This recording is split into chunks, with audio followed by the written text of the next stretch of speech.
yangu, ni heri uwe rafiki wa Roho Mtakatifu. Ukiwa na rafiki yako Roho Mtakatifu atakujulisha vitu ambavyo huvijui. Haleluya, tumishi wa Bwana. Rafiki yako anaweza kukuletea ubea ambao ameusikia kwa mtu, lakini Roho Mtakatifu atakuletea ubea ambao umetoka kwa baba yako. Haleluya. Bwana, nataka nikwambie tumishi wa Bwana, uko uzuri wa kuitafuta uso wa Bwana katika Roho Mtakatifu. Bwana Yesu atusaidie sana. Roho Mtakatifu atakuletea habari ambazo hata jirani yako uliyekaa naye hapo hajui. Anaweza kukufunulia matendo ya jirani yako na ukayajua na sijue kama umejua. Ndio uzuri wa baba yetu, ndio uzuri wa kiongozi wetu.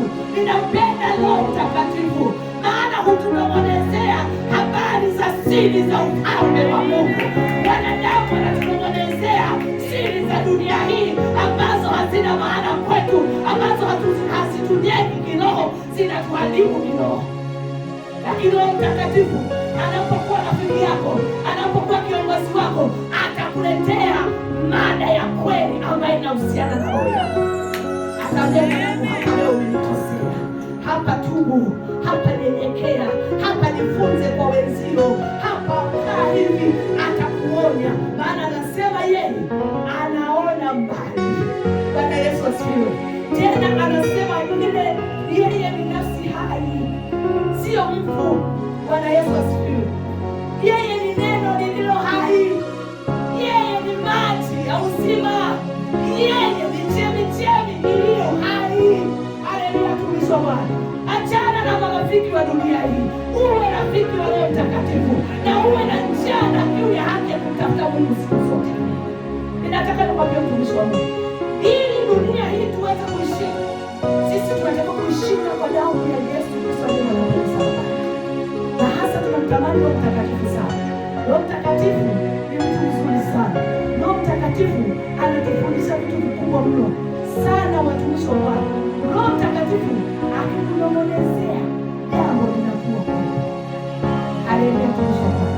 Ananong'ona kwa siri ambayo watu wengi hatutaki kumsikiliza, lakini ana faida kwetu. Kwa hiyo kila wakati mtumishi muumini yoyote ambaye unataka kutengeneza njia zako ziwe nzuri, basi uwe mtii kwa Roho Mtakatifu. Kila anachokuahidi, kila anachokwambia. Wengi tunaambiwa lakini hatujui sauti ya Mungu vizuri, hatujui sauti ya Roho Mtakatifu vizuri. Anaambia mwanangu, tenda katika njia, anasema nitakufundisha, nitakuonyesha njia utakayofanyaje, utakayoiendea. Ukiwa vizuri na Mungu wako, atakuonyesha njia utakayoendea. Hata ukipita na kwambia siku hizi pite njia hii, majira haya umetegewa mtego.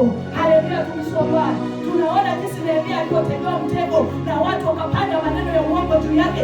Hata na wewe bado kuna watu wanatega mitego juu ya wokovu wako, juu ya kanisa lako, juu ya huduma yako, juu ya kalama yako. Wanasema huyu afiki mbali, atakufa tu muda sio mrefu. Sikiliza, wewe ukiwa na rafiki na Roho Mtakatifu, ataiondoa mitego yote ya njiani, utakuwa salama.